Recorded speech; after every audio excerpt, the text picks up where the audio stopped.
Hi there, I'm Briony and I'm from Melton City Council. I'm one of our community activation and learning officers. And today we are going to have a little bit of a chat about, well, just some sustainable living tips. So I've brought a book with me today. This is the book that I'm referring to. It's by Erin Rhodes. It's called Waste Not. And it's a fantastic guide on how to have a little bit of information and some tools on how to reduce your waste. So the first bit that I'd like to just jump out and recommend is that understanding why it's important to reduce your waste is the key for me anyway. So there are a couple of things there. So we've been buying from what's called a linear system. So you buy it, you use it, and then you chuck it away. And of course that doesn't help the environment at all because landfill is building up. So what we in the sustainability industry like to use the term circular economy is that the idea that you can keep reusing it and it can go in a circle. So instead of throwing it away, you would mend it or repurpose it or perhaps donate it to a charity shop for somebody else to use. So that's the first thing.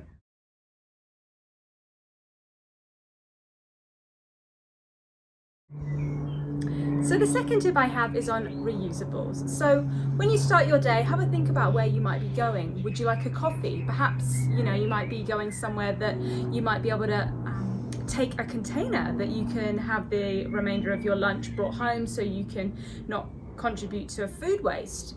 So really simple. You can buy these from any cafe or from supermarkets. They can be cheap as chips or quite expensive. Obviously the ones that are made of glass are fantastic because they last forever.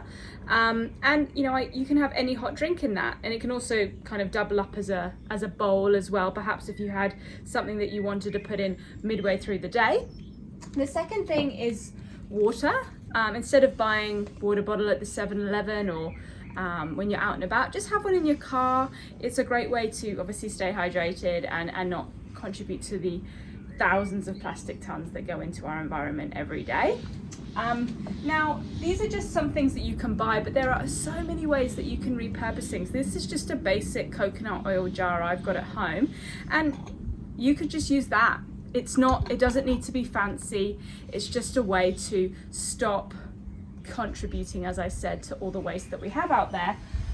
And then finally, taking your lunch in a container. We had takeaway a few weeks ago, and of course it comes in plastic. So you can either go down there with your own ones, or you can just continue to use the ones that you've been given and hopefully not have too big a pile of them.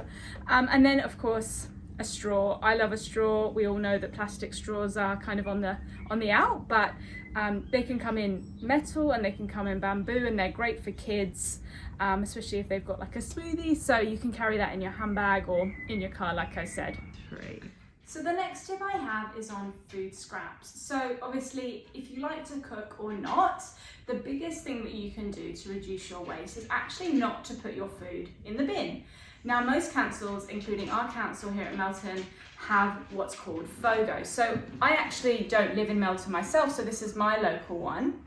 But what it is, it's a kitchen caddy. So everything pretty much can go in here, apart from the odd few things like oil and plastic bags and coffee pods and compostable products. But as you can see, even if you are a meat eater, you can put bones, you can put veggie scraps, you can put cheese, you can put pretty much most things straight in.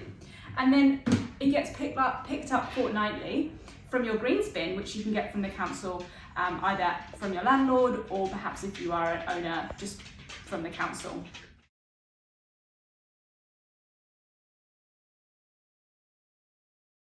We have many different programs here at the council. If you want to jump on the Melton Learning website and have a look for tips and tricks on how to reduce your waste in all areas of your life, whether that's through making essential oil salts for your bath or perhaps making a face mask from your pantry items. These are all ways to reduce your waste instead of just buying things in a package that will essentially contribute to that linear economy that I was talking about at the beginning of the session.